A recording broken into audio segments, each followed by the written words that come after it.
your 2022 and your 2023 content strategy.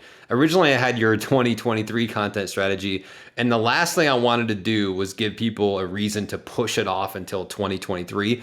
But here's what I will say. I mean, this is the reality. We've got 2 weeks left of October, and then we're going into November, which kind of begins the holiday season.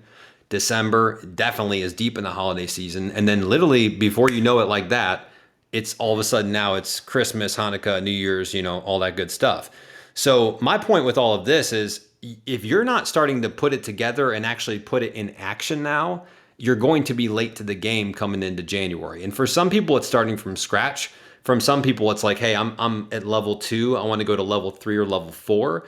So either way, I think this is going to be pretty impactful. But I just wanted people to imagine it's 2023 and you're sitting back creating some content. You've got a great process, a great system. You're not stressed about what you're going to post next. It's not taking you a ton of time.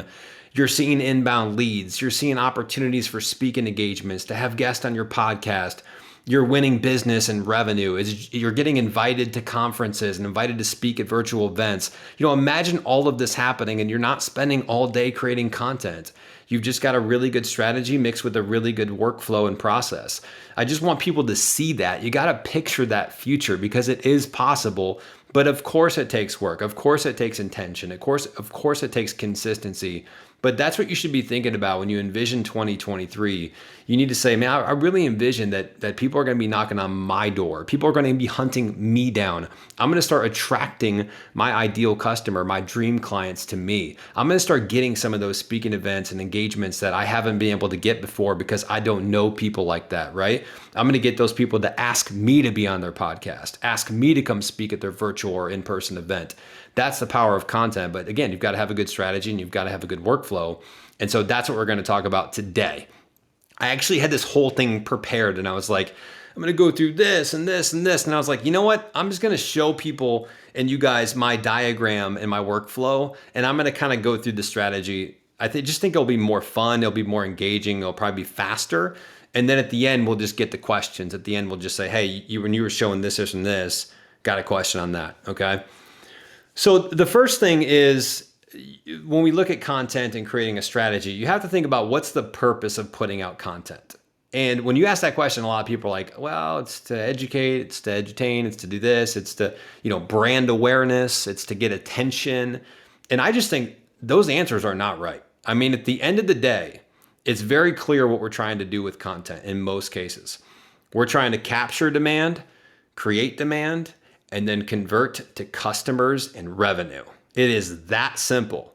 So that doesn't mean we enter the marketplace trying to sell to get that result. There's a way that we do it by which we educate, edutain, motivate, inspire, all that stuff. But when you think about your end goal, that is it. So, and by capture demand, I mean people that are already searching for something that like you offer, and they've now seen your content, your podcast, your live event, your videos, whatever it is. And they go, I was kind of thinking about buying something like that anyways, or doing something like that anyways. I'm going to go to this person because they've been putting out some pretty good content.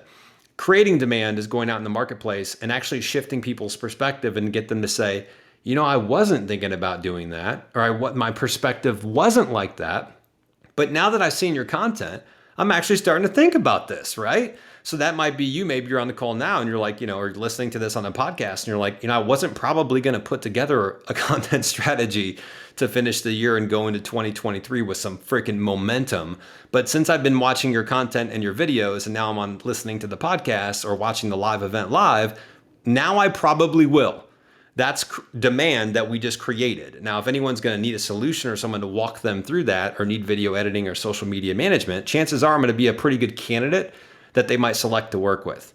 Okay, so that's what we're trying to do. Create inbound leads that convert to customers through capturing demand and creating demand. Now, how we do that, now we've got to get into kind of the weeds, okay? Just want to make sure that's clear because when you ask that question, a lot of people genuinely don't really know the answer. It's definitely not just to get attention. It's definitely not brand awareness. You can put out stuff that does do that, and getting attention is a good thing. But just getting attention isn't going to solve our problem. That's not going to get us that dream state that I talked about, 2023, where all these inbound opportunities are coming to us. That's not going to happen by just going, hey, I'm here. This is me. Pay attention. This is my company. It's not how it works, right? And especially nowadays, it's just too competitive to even try to do that. So let's get into it. All right, I'm going to share my screen so you guys can see this. So this is where we start. I'm going to work you through the whole workflow / strategy, okay? And I think, again, I'm a visual person, and I know I just haven't done a ton of screen sharing on these, so I think it's kind of fun to show some visuals. And as I walk through this, I think it's just so much easier to explain if you got a visual to go with it. So here's where you're going to start. Again, 2022, 2023 content strategy. You're starting from scratch. You better start now, minimum. If you're already started, perhaps you're trying to go, maybe you're at level 2 or 3, you're trying to go to 4, 5, 6. Perfect. Either way, you're covered. The first step is you got to talk through strategy and planning. So when I think of strategy and planning, there's a lot of things I could talk about here, but I'm going to boil it down to 3 core things. Number 1, you got to understand who your customer is, what they care about, what their challenges are, what questions do they have, because you're going to answer those questions. You got to know that profile in and out. Number 2, you got to have your unique perspective and point of view that is going to answer those questions. But what's your unique take that a lot of people don't have? What is your messaging? What are you going to go out there and talk about based on knowing your customer and what they want? That's going to really hit for them, but also position you in a way that you're not like everyone else in your industry. Because sometimes when I talk to companies, and it's like, hey, like let's say it's a staffing and recruiting company or a tech company or whatever it is. And I'm like, hey, they want to put out more content. They're going through a strategy. And I'm saying, what's your unique perspective? What's the messaging? What's your point of view? And why is it different than everyone else? And they're like, they'll throw out some generic thing like, well, we believe in treating our people the right way, or we believe people come first, or we believe this and this. We believe doing things, the right way. And it's like, that's what everyone would say, right? So you have to have something that differentiates you from everyone else. And once you nail that down and then you start putting out content, it's clear whether it's working or it's not working. You'll get those indicators. The third thing from a strategy and planning standpoint that you need to think about is just where and how do your customers consume content. So it's important to know where do they spend time. And chances are, if you're B2B, this isn't rocket science, probably your customers on LinkedIn. Probably your customers are on TikTok. Probably your customers consume, potentially YouTube videos and things like that, right? It's not super crazy hard to figure this out, but if you needed to do some research and get some insights and figure out where are my customers, like where do they actually spend time? That would be a good idea, because the last thing you want to do is go on Facebook and then none of your customers are there. Or spend, all of your 90% of your content on TikTok to find out that literally 5 or 10% of your total customer base actually has a TikTok account and consumes video content there. So again, just be thoughtful in terms of where they are and how they consume content. Probably most people, LinkedIn, podcast, live events, things like that are probably always going to be big. Definitely live events, podcasts, things of that nature are probably going to stand the test of time. Same thing with YouTube and things like that, okay? So again, the top 3 things in strategy and planning, not to go ultra in the weeds because we want to get through this whole workflow and strategy, but the top 3 things are really knowing your customer inside and out, your unique perspective and point of view that's going to show up in your content, and you've got to have a little edge to you. Like if you don't have edge in your content, it's done. It's just not going to pop because you're going to say the same thing that everyone else says. And so it's like you're just going to have no chance to stand out. And if your product's the same and you do the same thing as everyone else, then you have no advantage there either, right? So you've got to have something that can break through the noise. And then the third thing is just where and how do your customers consume the content, okay? Once you've got that part down, we could actually start to go to the next step, which at that point, you just need to create the content. Now you need to get out there and go. It's go time. So when you look at this workflow here, any type of content that you create is going to fall into those 3 buckets: a podcast, batch recording, or recording from scratch of some sort, or live or virtual events. Everything falls under those categories 99.9% of the time. I couldn't even think of something else that you would like, how else would you create content from video standpoint, right? Or audio. You have to either record it from scratch, in which case I would recommend you batch record the content. So it means you record 5 to 10 videos at one time. You come in prepared, you come in know exactly what you're going to talk about, you record the content, and then you move to post-production. It's the easiest way to do it. Or you're going to have some type of live or virtual event. Maybe you're speaking, maybe it's Zoom calls, maybe it's client meetings, maybe it's you're on the go and you're going to kind of do some blog stuff, some fun stuff while you're traveling, or it's from some type of podcast. Maybe you're running the podcast, or maybe you're a guest on a podcast. That's mostly where your video content's going to come from. So that's what we call the content origin. That's where it starts. So raw video recording, okay? Now, you could also do raw writing right here, right? Like you could write out something like a long blog style post, right? And then break that down, of course, but we're pretty much just focusing on video. From here, it goes into post-production. So the cool thing about video content is you can take it down and you can break it into audio, you can break it into video clips, and you can break it into text or blogs or written post. It's harder to take a text post or a written blog and then turn that into long form videos, short form videos, audio. You could, but you'd have to create a lot of new content, where video, you don't have to do that. So it's actually the easiest type of content you can create once you get it down, once you get a good system down. It just seems overwhelming at first because you've got to record stuff, right? And that's where a lot of people get intimidated. So post-production is breaking this down. So I'll give you a quick example. This is what we would do, right? We have our live event, or let's say the podcast is here, batch recording, live virtual events. So we've got the live event here now. We're going to take this is going to go into post-production after this event, when this is done. And we're going to get long form video. It's going to be made into videos, short form and long form. We're going to take the audio, which is now a video podcast as well. So the audio and the video, that becomes the podcast. And then visuals, I don't do a ton with. You could do graphics, carousels, slides, things like that. I'm not a big fan of them, but they definitely can work. And then text. And for us, text is one blog for the newsletter that we send out once a week. And then we take a couple LinkedIn posts from the live events and the podcast too, and we just turn those into text posts, because the content's already there. So it's really easy to do, right? So then if we go down one layer from here, we've got distribution. So now we've got all the content created, right? And so we're creating in mind of where we're going to be posting this. And then we've got to distribute the content and get that out to our different channels. So for us, it's long form content would be the podcast, YouTube long form, which we're now doing, and then the newsletter. But it all stems from this live event and recording, right? And then the short form is LinkedIn and TikTok. We're super heavy there, but now also YouTube Shorts, we're going to start posting a lot more there. And so that's what we're hitting from a short form perspective. So it's important to know that when you get this in post-production, you got to know where you're going to distribute it.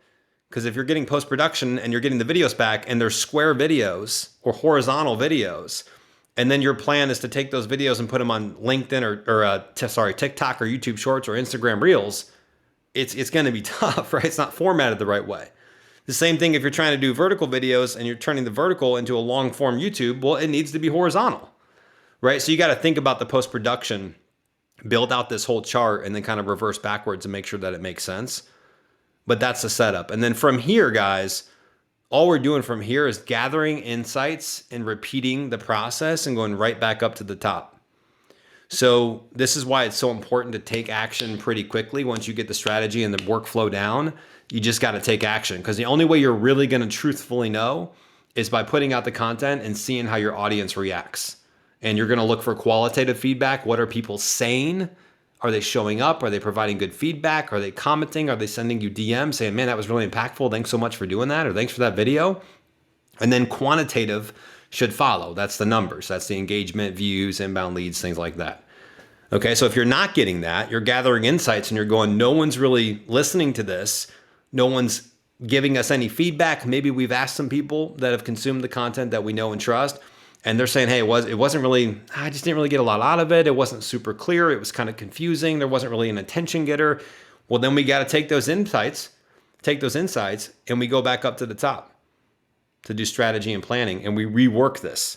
So now we're going back to our batch recording or our live events or our podcast. We're now changing what we do based on the insights that we got, ideally from our potential customers or people that we know and trust and that are giving us good feedback, right? So then again, it changes that. Now, once we get it through this, then it goes back into post-production, back into distribution, and then we can go back to, okay, what about this?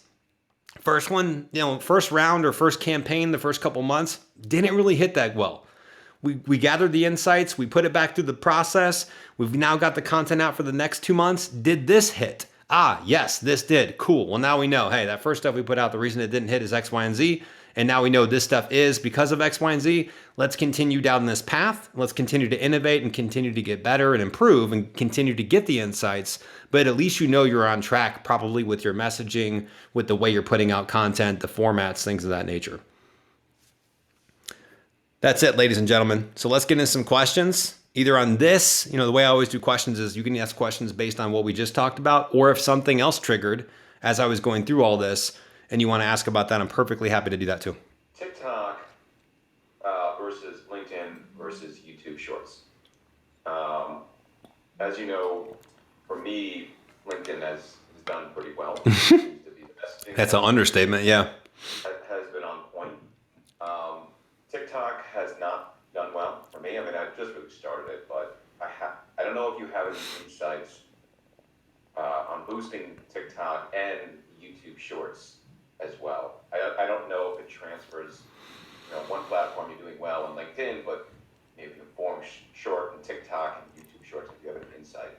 Yes. I mean, so that's a great question. And so there's a couple different layers to this. The question was, in case you didn't catch it, was, LinkedIn versus TikTok versus YouTube Shorts. Like, he's doing really well on LinkedIn right now, crushing it. And then when he posts to TikTok, it's not going as well. My first question would be, how many videos have you posted to TikTok? So a lot of times it's like less than 10. And then it's like, all right, we don't even have anything. Like, I had a client the other day who hit me up and he's like, dude, my videos, I don't get it. Like, they're only getting 50 or 100 views. And I looked at his views. I go, dude, you've posted 7 videos. I posted more than 7 videos last week. So you have to give it enough time to really get a good gauge. But I will say this, because your point is very valid. There is a big difference between LinkedIn and TikTok in terms of how people consume content, the algorithm, the audience there, how fast people scroll on or don't scroll. Like, there's definitely a lot of differences. And what I've noticed with TikTok is just so much faster pace. Like, it is a faster pace than LinkedIn. LinkedIn is a little bit slower. So the way you create videos, like, I think for me, I've always created videos for TikTok first. If I'm short form videos, I'm creating videos for TikTok first. The reason I'm doing that is because it's so hard and competitive to get attention on TikTok that if I know I make a good, compelling video for TikTok that works, it's very likely that it's going to work for LinkedIn. And I don't mean like downloading my video with the watermark and then like posting on LinkedIn and like being like, all right, there's my stuff. I mean like creating an intentional piece of content that I'm keeping in mind. If it's short form, will this work for TikTok? And if it will, and there's a good message behind it, chances are it's probably going to work for LinkedIn and probably will even work for YouTube Shorts, right? So those are a couple things that I would just pay attention to. The other thing is that, I think, and this would work well for you, Andrew, you're already pretty much doing this, but people make the mistake of making content on one platform and then trying to get it all, trying to get it to everywhere else. They try to like rush to distribute it to everywhere else. Meanwhile, it's got the TikTok watermark or the Instagram Reels watermark, and then it's not really hitting on other places. And whether that's an algorithm thing or a people thing or just like how it looks, I don't know. But if you're trying to create content for one platform and then try to get it to a ton of other places, it's tougher to do. My suggestion and what my strategy has always been, or has been recently at least, is to create the content off social media and then in the mind of where you want to go and where you want to distribute it, and then be able to post that content onto TikTok, post that content onto LinkedIn, onto Instagram Reels, onto YouTube Shorts. There's no watermark. The captions are already done. The editing's already done. So I've got the vertical, like if we're talking short form, I've got the vertical content ready to go. And so I can just go ahead and post that on TikTok, post it on LinkedIn. It doesn't matter. It's ready. Versus creating all of my content on the TikTok app and then having to try to get rid of the watermark or like hope Instagram, it works on Instagram Reels, or post it on LinkedIn but have the TikTok watermark. It just doesn't look as good, right? So that's what I'd say on that. The other thing that I would say that's very important to note, if you're going to create content for a specific platform, you also need to give that platform what it wants and occasionally post content just for that platform. So again, if I'm posting content on LinkedIn and TikTok and YouTube Shorts, Instagram Reels, 70% of my content I can post on all of those channels and be fine, because I put in the intention, the strategy, the production that it's going to work on those platforms. Not that everyone's going to hit and every video is different, but for the most part, they're probably going to do pretty well, right? But I also dive into TikTok and I create specific videos for TikTok only. And an example of that is what I just did a couple hours ago. And this is one of the best strategies on TikTok, especially if you're just getting started, is just go on there and answer your customers' questions. Answer the questions that are in the comments. And if you're like, shit, I'm not getting any comments, go to a bigger creator that's in your space. And if they've got a lot of engagement, chances are they're not getting to all the comments. So go through and scrub through and pick out one that's really good and go, hey, this is something somebody wonders about. This is a question that you have. This is, if you're wondering what the best blank to use is, it's this, here are 3 things that people struggle with content. What's the best software I should use for this? How do I overcome this problem? And just start answering their questions. Eventually, through enough repetition and consistency with your content on TikTok and other places, you're going to get comments. Once you get the comments, the nice thing about TikTok is I can click on a comment and I can turn that into a video reply. So go look at my video from today. Literally, it just got posted. And you'll see I replied to somebody that said, hey, I did a video about LinkedIn. It did really well, landed me some meetings, got good engagement on TikTok and LinkedIn. And then someone asked a question on TikTok and they're like, yeah, I hear you, Alex. LinkedIn is a great place. But every time I post content on there, I get crickets. And I'm like, that's probably like, I didn't look at their account, but I'm like, there's probably a couple things going on. But I was like, that's a great question. I just replied back and I said, hey, I'll do a video about this soon. And then today I had some time and I just video replied. And so it shows the question on the screen, and then I write a little text below it, say how to find success on TikTok or on LinkedIn, and then I just answer the question. And so I literally came out in the first couple seconds. I said, you're trying to post content on LinkedIn, but every time you do, you get crickets. And I answered the rest of the question, and then I went on, all right, here's the deal. Here's what to do. And I'm going to give you 3 things that are going to help you not get crickets, right? So I do that on TikTok, and then I also respect LinkedIn enough where sometimes I post content just for LinkedIn.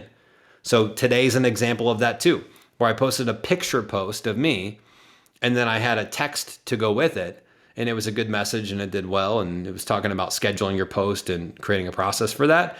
And so that's not going to be on TikTok, right? So I think it's important to, when you're going to a new platform, to really respect the platform and get to know it, get to know the audience, the algorithm, the way content's distributed, what are the inner workings that you need to figure out, study other people's content, consume and engage with their content to learn things and to support them because they'll probably support you back. You've got to kind of put in that work in the beginning when you're on a new platform. But I also wouldn't get too worried about if you're focused on one platform and doing really well. I would let that go, let that ride for a little bit until you start seeing a lot of success. And then you can always transfer to another platform. I wouldn't get too crazy with trying to do too many different things at once. But I think if you're already creating vertical videos, and they're working well for LinkedIn, which they are, then why not post them on TikTok? But you got to explore in the app too, and also figure out the nuances and the contextual differences between TikTok and LinkedIn. Again, it's a different platform, but some of the stuff can work well on the different platforms. Some of it does carry over if you're intentional about how you create and produce the content. But that being said, you still got to go in there and respect the platforms enough to dig in and create some content that's for the actual platform itself. For sure. It's just good. It's just good practice and skill building too. But, me and Andrew started working together, I don't know, maybe 2 months ago. And one of the biggest focuses was just getting the messaging down and the branding down and that kind of stuff. And then, of course, getting into the actual producing the content. But he's great on camera. So he's super easy to work with. And when he's got something to say, he'll say it. He's not afraid to take chances, take risks, try new things. So the easiest person to work with. And Andrew, it's been awesome working with you. But yeah, his content's been crushing. I mean, you had a post to go viral last few days. It went viral on LinkedIn. It beat my highest performing video. I was like, damn, which is cool. I don't get jealous or mad, but I'm like, that's cool. I hope all my clients smoke me. I mean, that's a good thing to me, right? And there's so much opportunity for all of us that it's never like we're trying to fight for the same attention. It's all different markets anyways. So it's good stuff. Yeah. It's the power of getting your messaging down and then just staying consistent with your content. I mean, and building the momentum. Like I said, some people are going to come into 2023 flat, and they're going to come in the car that's kind of down the street, and their exhaust is out, their tires are flat, and then they're going to be like, oh, it's 2023, New Year's resolution, let's start creating content, let's get really serious about it. Meanwhile, you've got people that are just going to steamroll you because they got serious in October 2022, November 2022, right? So If you're going to do it anyways, then take time out of the equation and just do it now. Because it's like, if you're going to get fit and you want to lose weight or you want to get in shape, like, why do you got to wait 3 months? Like, nothing's going to, you're still going to be busy in 3 months. I love when people are like, well, we got a lot going on right now. I'm like, you're always going to have a lot going on. That's called life. That's business. Like, it's never going to be some magical moment in time where it's perfect for you to create content and the sky opens up and it's like, Alex, you've now got 7 hours a day to create content for the next 7 years. Like, it's not going to happen. It's always crazy. There's always things. So I actually tell people, I'm like, you need to start creating content when it's a little bit crazy. You want to know why? Because now you know how to do it when things are chaotic. And if you build a good strategy and system and process around it, you'll be able to do it no problem. That's what we teach. But if you create while it's crazy, imagine when it gets easier. Now you're sitting with your feet up like, well, shit, this is easy. I started when our business was booming. We had a ton of things. We were onboarding new employees. That's when we started it. Now things are, still busy and going well, but maybe you got through the onboarding, you got through some of the craziness or holidays or whatever it is, and you're like, man, this seems easy now. So that's what I would tell people if you're wanting to kick the can down the road on creating content is like, start when it's crazy. Do it.